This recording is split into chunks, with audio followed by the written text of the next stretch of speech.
கவர்னருக்கு இது சட்ட விரோதம், நம்ம காலம் தாழ்த்துறது சட்ட விரோதம்னு தெரியாதா?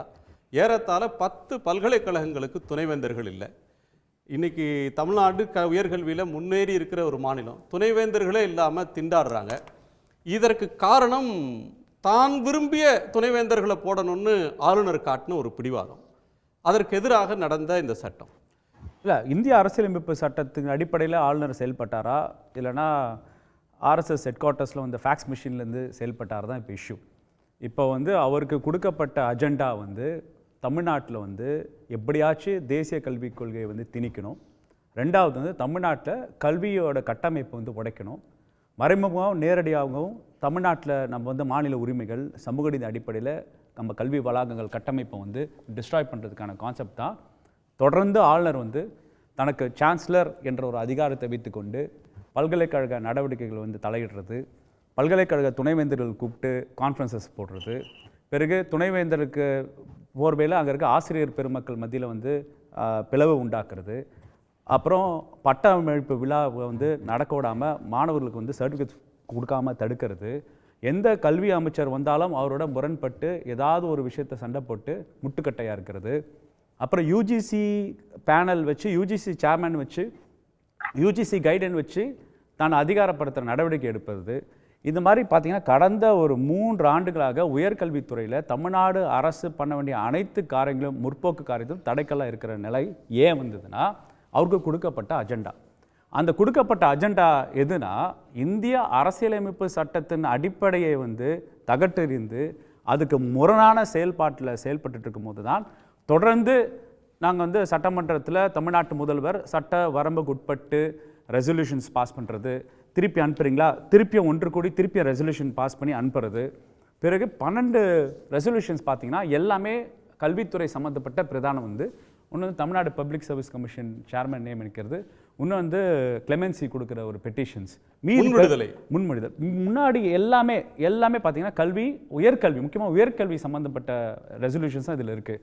இப்போ வந்து இதை வந்து சட்ட ரீதியாக போராடலாம் அப்படின்னு உச்சநீதிமன்றத்தை நாடும் போது இன்றைக்கி உச்சநீதிமன்றம் அதான் பார்க்குது. என்ன பார்க்குதுன்னா, இவ்வளோ நாள் பெண்டிங்காக இருந்திருக்கு ஒரு அரசியலமைப்பு சட்டத்தை தார்மீக அடிப்படை சொல்கிறாங்களே, செந்தில் பாலாஜி கேஸில் வந்து நிறைய அப்சர்வேஷன்ஸ் கொடுத்துருக்காங்க. அந்த அப்சர்வேஷன்ஸ் அடிப்படையில்னா இதுக்கு முன்னாடி நிறைய பேர் வந்து முதல்வராக இருந்தவங்களுக்குலாம் மனசாட்சியின் அடிப்படையில் தார்மீக அடிப்படையில் வந்து நீங்கள் வந்து ரிசைன் பண்ணிட்டு போனாலும் அப்சர்வேஷன் சுப்ரீம் கோர்ட் கொடுத்துருக்காங்க. இங்கே தீர்ப்பு கொடுத்துட்டு சுப்ரீம் கோர்ட் அப்சர்வேஷன்ஸ் கொடுத்துருக்காங்க. பர்த்திவாலா என்ன சொல்கிறாருன்னா, ஆனால் அம்பேத்கரே அவர் கோட் பண்ணுறாரு, இது அந்த அரசியலமைப்பு சட்டம் இது ஒரு நல்ல அரசியலமைப்பு சட்டமா இல்லை ஒரு கெட்ட அரசியலமைப்பு சட்டமா? அரசியலமைப்பு சட்டம் முடிவெடுக்காது, அந்த சட்டத்தை யார் அரசியலமைப்பு சட்டத்தை யார் நடைமுறைப்படுத்துவாங்க தான் முடிவெடுப்பாங்க. அப்போ ஹூ இஸ் பேட்னா யார் அரசியலமைப்பு சட்டத்தை தவறாக தனிச்சையாக தான் சார்ந்த கொள்கை சித்தாந்தத்துக்காக பயன்படுத்தி அரசியலமைப்பு சட்டத்தை தவறாக பயன்படுத்தியவர்கள் தான் தவறானவர்கள் அப்படின்னு உச்சநீதிமன்றம் அப்சர்வேஷன் சொல்லியிருக்கு. தீர்ப்பு தெளிவு. ஏன்னா அதனால்தான் ரொம்ப கோவத்து உச்சநீதிமன்றம் வந்து நீதிபதிகள் ரொம்ப கோவத்தின் உச்சத்துக்கு போனால் தான் ஆர்டிகல் 142 இன்போர்ட் பண்ணுவாங்க. ரொம்ப ரேராக தான் பண்ணுவோம். ரேரஸ்ட். அதாவது இந்திய அரசியலமைப்பு சட்டத்திலே 142 வந்து இந்த மாதிரியான சட்ட முன்வடிவுகளுக்கு தனிச்சையாக வந்து இனிமேல் நீங்கள் வந்து வெயிட் பண்ண தேவையில்லை. இன்னைக்கு இந்த ஜட்ஜ்மெண்ட் நாங்கள் வந்து ப்ரொக்ளைம் பண்ணுறோம். தமிழ்நாடு அரசு தமிழ்நாட்டு முதல்வருக்கு என்ன செய்தி சொல்கிறாங்கன்னா, நீங்கள் அரசியலமைப்பு சட்டத்தின் அடிப்படையில் 8 கோடி மக்கள் தேர்ந்தெடுத்த பிரதிநிதிகள் பாஸ் பண்ண சட்ட முன்வடிவுகளை வந்து இது மாதிரி ஒரு டிஸ்கிரிஷன் பவர்ஸ் என்ற லூப்போல்லாம் வச்சுக்கிட்டு யாரும் கவர்னர் கையெழுத்து போடாம அல்லது ஜனாதிபதி கையெழுத்து போடாமலேயே சட்டமான ஒரு சட்டம் இதுவா தான் இன்னிலிருந்து இட் இஸ் அஷர்ட். சொன்ன அடுத்த நிமிடமே இவ்வளோ நாள் நான் சொன்ன வரிசைப்படுத்தின ஆளுநர் பண்ணுற எல்லா வகையான உயர்கல்வி துறையில் பண்ண அட்டூழியங்கள் எல்லாமே ஒரே ஒன் ஸ்டாப்பில் முற்றுப்புள்ளி வைத்தது மட்டும் இல்லை. இப்போ பினராயி விஜயன் அவர்கள் கேரளாவோட முதல்வர் வந்து பாராட்டுறாரு, வெஸ்ட் பெங்காலில் பாராட்டுறாங்க, பஞ்சாபில் பாராட்டுறாங்க. இந்தியா முழுக்க உண்மையிலே இந்திய அரசியலமைப்பு சட்டத்தின் கூட்டாட்சி தத்துவத்தில் அரசியல் அமைப்பு சட்டத்தின் கூறுகளை வந்து நம்பினவர்களுக்கு ஹோப்பே இல்லாமல் இருந்தாங்க. ஏன்னா ஒரு பார்லிமெண்ட் டெமோக்ரஸியில் என்ன ஆயிடுச்சுன்னா, இது வந்து வெகுஜன மக்கள் வந்து ஒன்று சொல்கிறதும், நான் ஒரு குழுக்கள் இந்த ஆட்சி அதிகாரத்தை நடத்தும் போது ஒரு குழுக்கள் அது வந்து உயர் அதிகாரிகளாக இருக்கட்டும் ஒன்றிய அரசில், இல்லைனா இங்கே இருக்கிற ஆளுநர் போன்ற ஆளுங்களாக இருக்கட்டும், ஒரு குழுக்கள் அவங்க சித்தாந்தத்தை வந்து வெகுஜன மக்களை திணிக்கும் போது, மக்களால் எடுக்கப்பட்ட ஜனநாயக தன்மையை முறியடித்து குழுக்களோட தத்துவத்தை வந்து திணிக்கும் போது, இன்னைக்கு அரசியலமைப்பு சட்டத்தின் அடிப்படையில் இன்னைக்கு உச்சநீதிமன்ற தீர்ப்பு நம்ம தமிழ்நாட்டு முதல்வரோட வழக்கின் பால் கவர்மெண்ட் ஆஃப் தமிழ்நாடு சமட்டை அடி அடிச்சிருக்காங்க. இல்லை இப்போ வந்து துணைவேந்தர்களை தேடுறது, அதை செலக்ட் பண்ணுற கமிட்டி அப்படின்ற ஒன்று இதுவரையும் கவர்னர் அவருக்கு அதிகாரம் இருந்தது, அவர் தான் அந்த கமிட்டியை போடுவார். இன்றைக்கு வந்திருக்கக்கூடிய தீர்ப்பில் துணைவேந்தருடைய அதிகாரம் பறிக்கப்பட்டு மாநில அரசை எடுத்துக்கொண்டுச்சு. நாளைக்கே கூட துணைவேந்தர்களை நியமிக்கக்கூடிய இடத்துக்கு அரசாங்கம் போகலாம், நாளைக்கே அவங்க வந்து தேடுதல் குழுவை போடலாம்.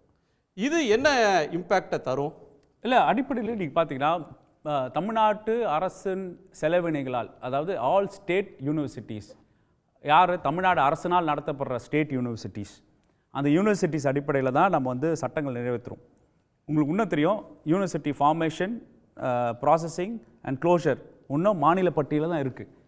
அந்த மாநில பட்டியல் அடிப்படையில் அரசினால் நடத்தப்படுற அரசு பல்கலைக்கழக நிர்வாகத்தன்மை வந்து மாநில அரசு நிதி கொடுக்கும் போது அதோட பொறுப்பு இருக்குது. அந்த பொறுப்பு வந்து கல்வி கொடுக்குற பொறுப்பும் இருக்குது, மாணவர்களோட சேர்க்கைக்கான பொறுப்பும் இருக்குது, நிர்வாகத்திலையும் ஒரு பொறுப்பு இருக்குது. அப்போ அந்த மாணவர்களுக்கு ஏற்ற மாதிரியான துணைவேந்தர்களை நியமனம் பண்ணுறதுக்கு சமூக நீதி தளத்தில், சமூக பார்வை தளத்தில் ஒரு கல்வியாளரை நியமிக்கிறதுக்கான முழுமையான ஈடுபாடு வந்து ஒரு மாநில அரசுக்கு இருக்குது, மாநில பொறுப்புக்கு இருக்குது. அப்போ நீங்கள் வந்து ஒரு இம்போர்ட்டடான பர்சன்ட் இந்த நாட்டுக்கும், இந்த மண்ணுக்கும், இந்த தமிழ் மண்ணுக்கும், தமிழ்நாட்டுக்கும் ஆர் எந்த மாநில அரசுகளுக்கும் சம்பந்தம் இல்லாமல் ஒன்றிய அரசினால் நியமிக்கப்படுற ஆளுநர்கள் வந்து இந்த அப்சர்வேஷன் இல்லாமல் அவங்களோட கொள்கை சித்தாந்துக்கு ஏற்றவாறான ஆளுகளை நியமிக்கிறதுக்கான விஷயத்தை வந்து ப்ரொவிஷன் பண்ணிட்டு இருந்ததில்ல, இதை வந்து இப்போ ரீப்ளேஸ் ஆகுது. இது ரீப்ளேஸ் ஆகுது. மீனெல்லாம் அப்படி தான் இருந்துட்டு இருந்தது. மீனெல்லாம் வந்து என்ன சொல்கிறது, நாமினல் பொசிஷன் கவர்னர் என்பது, ஒரு ஆர்னமெண்டல் பொசிஷன் கவர்னர் என்பது. வருவாங்க, மாநில அரசு, முதல்வர், கவுன்சில் ஆஃப் மினிஸ்டர் சொல்கிற விஷயத்தை வந்து அவங்க கையெழுத்து போட்டுட்டு பண்ணுவாங்க. ஆனால் அந்த டூலை பயன்படுத்தி, இந்த அரசியலமைப்பு சட்டத்தில் இருக்கிற சின்ன சின்ன கேப்ஸை பயன்படுத்தி இவங்க வந்து முழு வீச்சில் இந்த மாதிரி எதிர்பார்த்து நடப்பாங்கன்னு உச்சநீதிமன்றமே ஷாக்காக இருக்கு. இது ஒரு நாள் 2 நாள் உச்சநீதிமன்ற தீர்ப்பு இந்த தீர்ப்புலாம் கொடுக்கல. தொடர்ச்சியான ஆளுநர்களுடைய பல செயல்பாடு. இப்போ நீங்க வந்தீங்க, நீங்க நாபம் ரபியா ஒரே முடிச்சாரு. நாபம் ரபியா கேஸ் வந்து அருணாச்சல் பிரதேஷ் கேஸ் டிஸ்கஷனாக இருக்கட்டும், அந்த செக்மெண்ட் வந்து ஆரம்பிக்கிறோம். பிறகு அவங்க என்ன சொல்றாங்கன்னா, நீங்கள் வந்து பேசுங்க, கலந்தாய்வு செய்யுங்க, நாங்கள் வந்து ஸ்டேட் சீஃப் மினிஸ்டர்ஸும் கவர்னரும் டிஸ்கஸ் பண்ணி முடிங்க என்று பல்வேறு அப்சர்வேஷன்ஸை உச்சநீதிமன்றம் தொடர்ந்து கொண்டே இருக்கு. ஆனால் இதுக்கு முற்றுப்புள்ளி இல்லாமல் இந்த அராஜக போக்கு இந்திய அரசியலமைப்பு சட்டத்துக்கும் இந்திய தன்மைக்கும் இது எதிர்ப்பாக முடியும் என்ற உச்சநீதிமன்ற நீதிபதிகள் உணர்ந்தனால தான் இன்னைக்கு தெளிவாக வரையுறை கொடுக்கறது. கவர்னரோட டிஸ்கிரிப்ஷன்ஸ் இதான். எங்கெங்கெல்லாம் அரசியலமைப்பு சட்டத்தில் கேப் இருந்ததோ அது டைம் டியூரேஷன், பில்லோட அசென்ட்க்கு எல்லாமே வரையறை கொடுத்து இன்னைக்கு ப்ரொவைட் பண்ணியிருக்காங்க. ஓகே, உடனுக்குடன் செய்திகளை தெரிந்து கொள்ள சன் நியூஸ் பெல் ஐகானை கிளிக் பண்ணுங்க.